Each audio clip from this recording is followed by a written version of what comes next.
یہ لوگ یوم صدیق اکبر منائیں گے جو لوگ بخاری سے حضرت ابوبکر کا خطبہ ہی نہیں بیان کر سکتے. لو جی ٹائم قیامت تک ہے سعد رضوی، اگر تو واقعی حضرت ابوبکر صدیق رضی اللہ تعالیٰ عنہ کا دفاع کرنے والا اپنے آپ کو سمجھتا ہے تو بخاری سے جو کم از کم 4 جگہ حدیث آئی ہے نا، حضرت ابوبکر صدیق رضی اللہ تعالیٰ عنہ کا خطبہ ورڈ بائی ورڈ ترجمہ کر کے اپنی پبلک کو بتا. ہمارے نزدیک کو بالکل ٹھیک بولا ہے، وہ ہمارے عقیدے میں فٹنگ بیٹھتا ہے. الا من کان یعبد محمدا فان محمدا قد مات، آگاہ ہو جاؤ جو بھی تم میں محمد کی عبادت کرتا تھا جان لے کہ محمد مر چکے، اور جو کوئی اللہ کی عبادت کرتا تھا وہ جان لے کہ اللہ تعالیٰ زندہ ہے، اسے کبھی موت نہیں ہے. جو کوئی محمد کی عبادت کرتا تھا، کرتا ہے یا کرے گا، کیونکہ وہ مضارع کا صیغہ ہے. من کان یعبد محمدا، جو کوئی بھی تم میں محمد کی عبادت کرتا ہے یا کرے گا. یہ مضارع عربی میں نا پریزنٹ ٹینس اور مستقبل دونوں کو کور کرتا ہے. تو وہ جان لے فإن محمدا قد مات، کہ بے شک محمد مر چکے. یہ نہیں کہا کہ وصال فرما گئے، وصال بھی عربی کا لفظ ہے، نہیں استعمال کیا. وفات بھی لفظ استعمال کیا. وفات مرزا جیلوی نے اپنے گستاخانہ لہجے کو اور گستاخانہ انداز کو ڈیفینڈ کرنے کے لیے اپنے کئی ایک لیکچرز اور بیانات میں سیدنا ابو بکر الصدیق رضی اللہ تعالیٰ عنہ کے خطبہ کا حوالہ دیا کہ دیکھیں انہوں نے نبی علیہ الصلوۃ والسلام کے وصال اقدس پر جو خطبہ دیا، یہ لوگ تو اس خطبے کو بھی گستاخانہ قرار دیں گے، کیونکہ اس میں ابو بکر صدیق رضی اللہ تعالیٰ عنہ نے نبی علیہ الصلوۃ والسلام کے وصال اقدس کے موقع پر یہ خطبہ دیا تھا اور کہا تھا من کان یعبد محمدا فإن محمدا قد مات. اس کا ترجمہ مرزا نے یہ کیا کہ جو کوئی شخص محمد صلی اللہ علیہ وسلم کی عبادت کرتا تھا، کرتا ہے، کرے گا، تو جان لو کہ محمد صلی اللہ علیہ وسلم مر چکے ہیں. یہ ترجمہ مرزا جیلمی نے کیا، اور مرزا جیلمی اس میں ماتا کے لفظ کے اوپر بضد اور مصر ہے کہ ماتا کا معنی ہے مر جانا، اور ابو بکر صدیق نے کہتا ہے یہ لفظ استعمال کیا کہ محمد صلی اللہ علیہ وسلم مر چکے ہیں. حالانکہ ابو بکر صدیق نے مر چکے کا لفظ استعمال نہیں کیا، سیدنا ابو بکر صدیق رضی اللہ تعالیٰ عنہ نے ماتا کا لفظ استعمال کیا. اور پھر مرزا کہتا ہے کہ انہوں نے بلی مار دی ان لوگوں کی، اور ابو بکر صدیق نے جو نا وہ ان کی بلی مار دی اور بتا دیا کہ نبی صلی اللہ علیہ وسلم نعوذ باللہ مر چکے ہیں. یہ لفظ بار بار استعمال کیا، اور پھر کہا کہ یہ جو کانا یعبدو ہے یہ فعل مضارع کا صیغہ ہے، اور فعل مضارع میں 2 زمانے پائے جاتے ہیں، زمانہ حال اور زمانہ استقبال. کانا یعبدو فعل مضارع کا صیغہ ہے. مرزا جیلمی کے فالورز اور مرزا جیلمی کے بلائنڈ فالورز، اندھے پیروکار، وہ مرزا کے نام کے ساتھ امام اور پتہ نہیں کیا کچھ لفظ لکھ رہے ہیں. مرزا کی علمی حالت یہ ہے کہ اسے یہ پتہ نہیں کہ کانا یعبدو یہ فعل مضارع نہیں ہے، کانا یعبدو ماضی استمراری کا صیغہ ہے. یقین جانیں کہ جو بچے ہمارے اسلامی مدارس میں پڑھنے والے، ہمارے پاس جو بچے پڑھنے کے لیے آتے ہیں، 10 سے 20 دن جو بچہ صرف بہائی، میزان الصرف یا نصاب الصرف کتاب پڑھ لیتا ہے، اسے پتہ چل جاتا ہے کہ کانا یعبدو، جب کانا یعبدو کے شروع میں آئے گا تو یہ ماضی استمراری ہوگا، یہ فعل مضارع نہیں ہوگا. یہ ماضی استمراری ہے. ماضی استمراری کو فعل مضارع قرار دے رہے ہیں، اور اتنے بلند بانگ دعوے ہیں مرزا جیلمی کے. کہتا جی کہ امام خانہ کعبہ کو قرآن پاک کا تلفظ صحیح نہیں آتا، میں صحیح تلفظ کرتا ہوں، اور مجھے اتنی عربی آتی ہے کہ جس سے میں منو ان قرآن پاک کا ترجمہ کر سکتا ہوں. مین و ان کو کہتا ہے کہ میں منو ان قرآن پاک کا ترجمہ کر سکتا ہوں. تو اس قدر جہالت کا عالم ہے کہ ماضی استمراری کو فعل مضارع بنا رہا ہے، اور پھر ماتا کا ترجمہ کہتا ہے ماتا کا معنی ہے مر جانا. اور ابو بکر صدیق نے یہ کہا کہ محمد صلی اللہ علیہ وسلم مر گئے، بار بار اس کو دہرایا، اور اس پر بضد اور مصر ہے کہ نہیں جی ماتا کا معنی ہے مر جانا. اور پھر کہتا ہے ان کی بلی مار دی حضرت ابو بکر صدیق نے. اب یہ دیکھیں اسی روایت کے جتنے طرق، اس حدیث کے جتنے طرق کتب احادیث پہ موجود ہیں، ان کو آپ جمع کر لیں تو پورا جو پس منظر ہے وہ دیکھیں کہ ابو بکر صدیق نے یہ خطاب کن سے کیا ہے، اور خطاب کرنے کی یہ وجہ کیوں پیش آئی.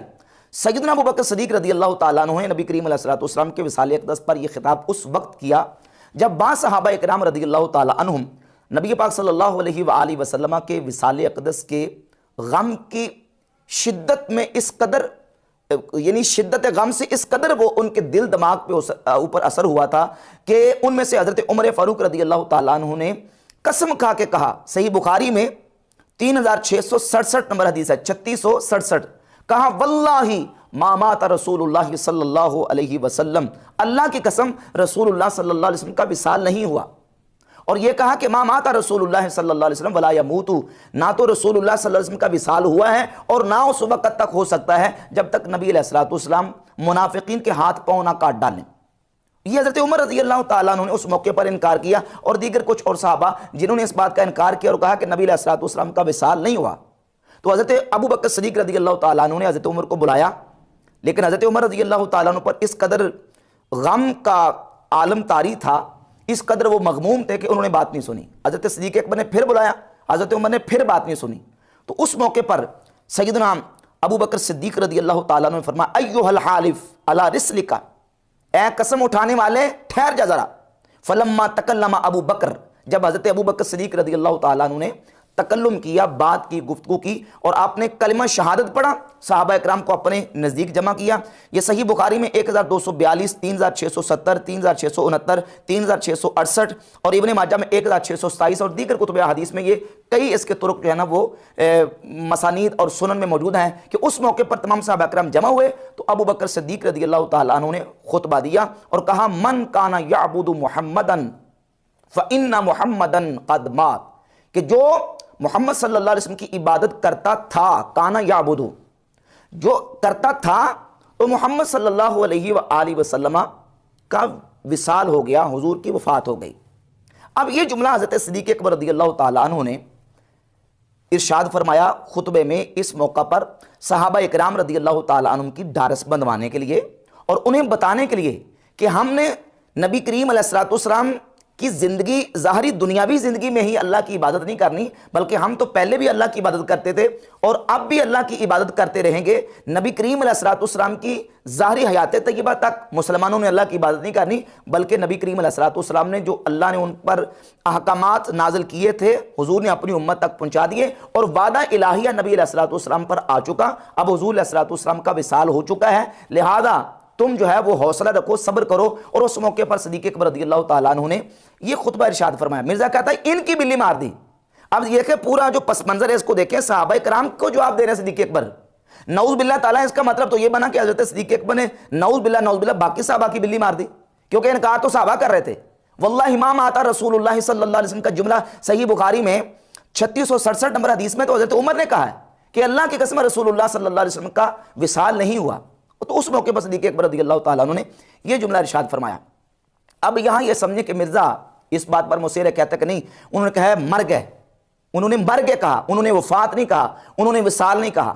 تو اس کا جواب یہ سمجھیں کہ کسی کی وفات کو، وصال کو تعبیر کرنے کے لیے قرآن پاک میں، احادیث طیبات میں اور عربی لغت میں جو کلمات استعمال ہوتے ہیں ان میں سے ماتا یموتو، ہلاک یہلکو، توفا یتوفا اور قضا، یہ کسی کی وفات کو، وصال کو تعبیر کرنے کے لیے کلمات استعمال ہوتے ہیں۔ اب دیکھیں جہاں آتا ہے ہلاک یہلکو، تو ہلاک یہلکو کا ایک معنی وفات پانا اور انتقال کر جانا بھی ہے، اور ہلاک یہلکو کا ایک معنی تباہ ہو جانا، برباد ہو جانا بھی ہے۔ لیکن ہم نے دیکھنا کہ اس لفظ کا استعمال کہاں ہوا ہے، تو اس لفظ کے اس موقع، محل اور مقتضی حال کے مطابق ہم نے ترجمہ کرنا ہوتا ہے۔ مثال کے طور پہ صحیح بخاری میں 3455 نمبر 3455 نمبر حدیث ہے کہ نبی پاک صلی اللہ علیہ وآلہ وسلم نے ارشاد فرمایا کانت بنو اسرائیل تسوسہم الانبیاء، انبیاء بنی اسرائیل سیاست کیا کرتے تھے، کلما ہلاک نبی خلفہ نبی، کلما ہلاک نبی، جب بھی کوئی نبی ہلاکا یعنی وفات پا جاتا، ان کا وصال ہو جاتا، تو ان کی جگہ پہ کوئی دوسرا نبی آ جاتا۔ یہاں لفظ نبی کریم علیہ السلام نے نبیوں کے لیے ہلاکا کا ذکر کیا، جبکہ ہلاکا کا جب کلمہ استعمال ہوتا ہے تو کئی مقامات پہ ہلاکا کا معنی تباہ و برباد ہونے کے معنی میں بھی۔ سورۃ الاعراف میں ارشاد فرمایا وَكَمْ مِنْ قَرْيَةٍ أَهْلَكْنَاهَا، اور کتنی ہی بستیاں ہیں جن کو ہم نے ہلاک کر دیا، یعنی بستیوں کو عذاب میں مبتلا کیا، بستیوں کو تباہ و برباد کر دیا۔ اور کلمہ ہلاک کئی مقامات پہ جب استعمال ہوا تو وہ مقرون بالعذاب استعمال ہوا، یعنی اس میں عذاب کا تذکرہ مقصود ہے، تو کہا وَكَمْ مِنْ قَرْيَةٍ أَهْلَكْنَاهَا، اور کتنی ہی بستیاں جن کو ہم نے ہلاک کر دیا، سورۃ الاعراف ہے۔ لیکن یہی کلمہ سورہ الغافر کی آیت نمبر 34 میں جناب سیدنا یوسف علیہ السلام کے لیے اللہ رب العزت نے ذکر فرمایا حتی اذا ہلک قلتم لن یبعث اللہ من بعدہ رسولا، حتیٰ کہ جب یوسف علیہ السلام کا انتقال ہو گیا، ہلاکہ جب وہ وفات پا گئے، تو تم نے کہا کہ اللہ تعالیٰ ان کے بعد کسی رسول کو مبعوث نہیں کرے گا۔ اب دیکھیں کہ دیکھنا ہم نے یہ ہے کہ کس موقع پر استعمال ہوا۔ جب یوسف علیہ السلام کے لیے استعمال ہوا، نبی کریم علیہ السلام نے نبیوں کے لیے ہلاکہ یا ہلاکہ کا کلمہ استعمال کیا، تو وہاں معنی کریں گے وفات دینا، فوت ہونا، اور کئی مقامات پہ تباہ و برباد ہونے کے معنی میں بھی استعمال ہوا۔ اب اسی طریقے سے اب آ جائیں ماتا یموتو کا کلمہ۔ قرآن مجید میں، احادیث طیبات میں اور لغت عرب میں ماتا کا کلمہ کسی کی وفات کو تعبیر کرنے کے لیے استعمال ہوتا ہے، اور وہ کن کن معانی کے لیے استعمال ہوتا ہے، قرآن پاک کی آیات، احادیث طیبات، اور یہ عربی کی ایک مشہور لغت ہے لسان العرب۔ لسان العرب میں ماتا یموتو کا آپ لفظ نکال لیں تو وہاں موت کا معنی بیان کیا گیا، بل موت السکون وکل ما سکن فقد ماتا۔ موت سکون کو کہتے ہیں، اور ہر چیز جو سکون میں آ جائے اس پر ماتا کا کلمہ استعمال ہوتا ہے۔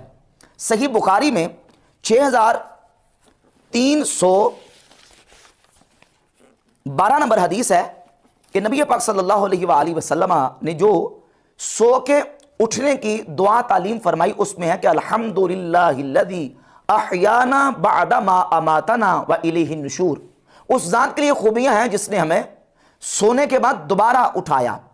بعد ما اماتنا، یہاں اماتنا کا جو کلمہ ہے، موت کا جو لفظ استعمال ہوا، یہ سونے کے لیے استعمال ہوا۔ اور اسی طرح ابن منظور افریقی لکھتے ہیں کہ ماتا کا کلمہ کہاں کہاں استعمال ہوتا ہے۔ یہ بھی کہا جاتا ہے ماتت النار موتن، ماتت النار موتن، جب آگ جل کے بجھ جائے اس پر بھی ماتا کا اطلاق ہوتا ہے۔ کہتے ہیں مات الحر والبرد، ٹھنڈک سردی جاتی رہے تو اس پر بھی ماتا کا اطلاق ہوتا ہے۔ ماتت الریح، ہوا تھم جائے چلتی ہوئی تو اس کو بھی کہتے ہیں ماتت الریح، یعنی ہوا تھم گئی۔ اب یہاں جو ہے وہ ماتا کا کلمہ وہ تھم جانے کے معنی میں استعمال ہوا۔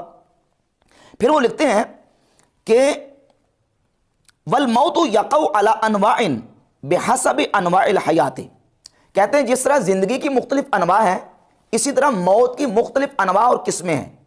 زندگی کی بھی قسمیں ہیں، موت کی بھی قسمیں ہیں۔ وہ کیسے کہ فمنها ما هو بإزاء القوة النامیۃ الموجودۃ فی الحیوان والنباتات، حیوانات اور نباتات کے اندر جو قوت نامیہ ہوتی ہے اس کو ان کی حیات کہا جاتا ہے، اور جب وہ قوت نامیہ نکل جائے تو اس کو اس کی موت سے تعبیر کیا جاتا ہے، جس طرح قرآن مجید میں اللہ رب العزت فرماتا ہے یحیی الارض بعد موتها۔ اسی طرح لکھتے ہیں منہا زوال القوت الحسیہ، اور کبھی کبھی قوت حسیہ جو ہے اس کے زوال کو موت سے تعبیر کیا جاتا ہے، جس طرح سورہ مریم میں ہے یا لیتنی مت قبل ھذا۔ اب یہاں متو کا کلمہ جو ہے وہ قوت حسیہ کے زوال کے معنی میں استعمال ہوا۔ ومنہا زوال القوت العاقلہ، اور کبھی کبھی قوت عاقلہ کے زوال کے اوپر ماتا کا کلمہ استعمال ہوتا ہے۔ انک لا تسمع الموتى، بے شک تم مردوں کو نہیں سنا سکتے، یعنی جن کی قوت عاقلہ زائل ہو چکی ہے ان کو تم نہیں سنا سکتے۔ تو یہ مختلف مقامات پہ ماتا کا کلمہ استعمال ہوا۔ اب حضرت ابوبکر صدیق رضی اللہ تعالیٰ عنہ نے جملہ بولا تھا فَإِنَّ مُحَمَّدًا قَدْ مَاتَ، مرزا کہتا انہوں نے لفظ بولا تھا کہ مر گئے، حالانکہ انہوں نے مر گئے لفظ نہیں بولا، انہوں نے بولا تھا ماتا۔ جیسے حالانکہ کا حوالہ میں نے دیا 3455 نمبر صحیح بخاری سے حدیث کے نبی کریم علیہ السلام نے نبیوں کے لیے حالانکہ کا استعمال کیا۔ سورہ غافر کی آیت نمبر 34 میں اللہ تعالیٰ نے یوسف علیہ السلام کے لیے حالانکہ کا لفظ استعمال کیا، ذکر فرمایا۔ تو وہاں معنی کیا ہے؟ فوت ہو جانا، وصال فرما جانا، انتقال فرما جانا۔ تو یہاں ماتا کا معنی ہم یہ کریں گے، چونکہ ماتا کو ہم نے اردو میں لے کے آنا ہے۔ ایک محاورہ عرب ہے اور ایک محاورہ عجم ہے، ہمارے اردو کا محاورہ ہے، ہم نے اپنے اردو محاورے کے مطابق ماتا کے لفظ کو اردو میں ڈالنا ہے۔ جب ہم اردو میں لے کے آئیں گے تو کسی کی ڈیتھ کو، کسی کی وفات کو تعبیر کرنے کے لیے جو لفظ استعمال ہوتے ہیں وہ استعمال ہوتے ہیں وفات پا جانا، وصال کر جانا، انتقال کر جانا۔ اور ہمارے عرف میں یہی معروف ہے، کوئی بندہ فوت ہو جاتا ہے ہمارے گلی محلے میں تو اعلان یہی ہوتا ہے کہ فلاں بن فلاں اللہ رب العزت کی رضا سے انتقال کر گئے، وصال کر گئے، وفات پا گئے۔ یہ نہیں کہتے فلاں بن فلاں بندہ مر گیا ہے لہذا جنازہ پڑھنے کے لیے جمع ہو جاؤ۔ کیا لفظ بولتے ہیں؟ وفات پا گئے، انتقال کر گئے، وصال کر گئے۔ تو اب ہم ماتا کا جو کلمہ ہے اس کا ترجمہ کریں گے کہ نبی کریم علیہ الصلوۃ والسلام وصال فرما گئے۔ جو وعدہ الہیہ رب العزت کا تھا نبی علیہ الصلوۃ والسلام کے لیے، تو نبی پاک صلی اللہ علیہ وسلم کی ذات اقدس پر وہ وعدہ آ چکا۔ یہ صدیق اکبر رضی اللہ تعالیٰ عنہ کا خطبہ تھا، اور آپ اردو کے تراجم صحیح بخاری مسلم کو اٹھا کر دیکھ لیں، وہابیوں کی ایپ ہے اسلام 360، اس میں اس کا ترجمہ اسی حدیث کا نکال کے دیکھ لیں، انہوں نے بھی یہی ترجمہ کیا کہ وفات پا گئے۔ لیکن مرزا اس بات پر بضد اور مصر ہے، صرف اپنا گستاخانہ لہجہ اور اپنے گستاخانہ انداز بیان کو ڈیفینڈ کرنے کے لیے کہ نہیں ابو بکر صدیق نے جو ہے نا وہ یہ کہا کہ نبی علیہ السلام مر گئے، نعوذ باللہ۔